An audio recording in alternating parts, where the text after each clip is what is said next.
Halo semuanya, selamat datang di podcast Wawasan Bangsa. Saya Rahmat Priana dan hari ini kita akan membahas topik yang sangat penting nih, yaitu kemampuan awal bela negara. Bersama saya narasumber CPNS dari Rutan Kelas 2B Pandeglang, Mas Anugrah. Selamat datang, Mas. Ya, terima kasih Pak telah mengundang saya. Senang bisa berbagi informasi dengan pendengar semua.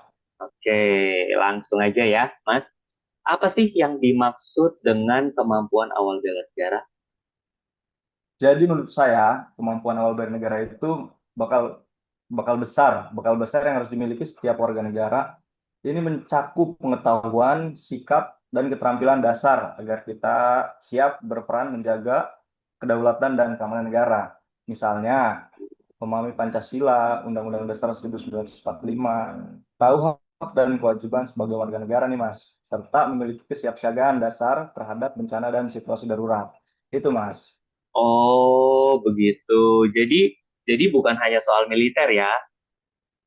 Bukan. Jadi bela negara itu luas, tidak Hmm. terbatas pada militer. Misalnya ikut kegiatan sosial, menjaga lingkungan, stabilitas negara, atau kemampuan tangkap bencana. Itu semua bagian dari kemampuan awal bela negara, Mas. Oke, kalau begitu nih Mas, contoh nyata kemampuan awal yang bisa dilakukan oleh generasi muda apa aja ya Mas?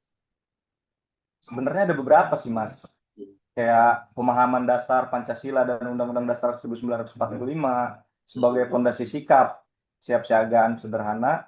Misalnya kita membantu atau melakukan pertolongan pertama pada evakuasi bencana, kerjasama sosial dalam kegiatan komunitas, seperti kerja bakti atau organisasi kepemudaan. Literasi digital juga penting menurut saya, Mas, supaya bisa memilah informasi benar atau hoax yang bisa mengganggu persatuan dan kesatuan bangsa itu, Mas. Wah, menarik nih. Kalau begitu nih, kemampuan awal ini penting untuk generasi muda ya. Wah, sangat penting banget dong, Mas.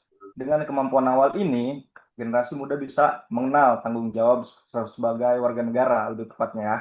Kayak membangun citra diri, membangun karakter, disiplin, dan solidaritas.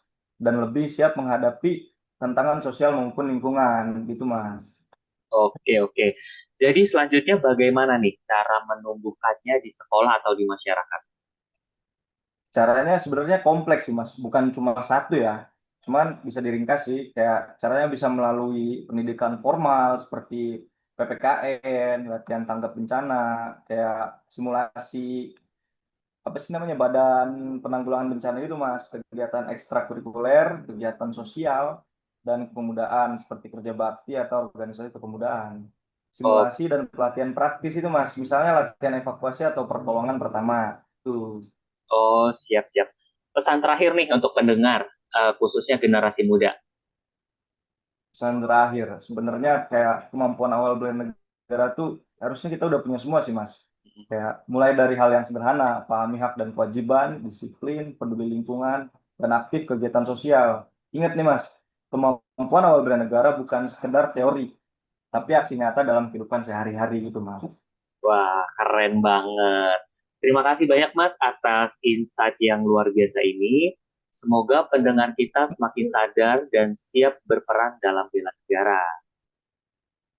Terima kasih kembali Mas, semoga bermanfaat dan bisa diterapkan oleh semua gitu Mas. Oke, oke teman-teman, itu tadi diskusi kita tentang kemampuan awal bela negara.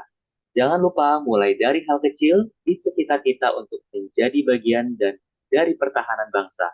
Sampai jumpa di episode berikutnya. Tetap semangat dan tetap peduli tanah air. Oke, bye.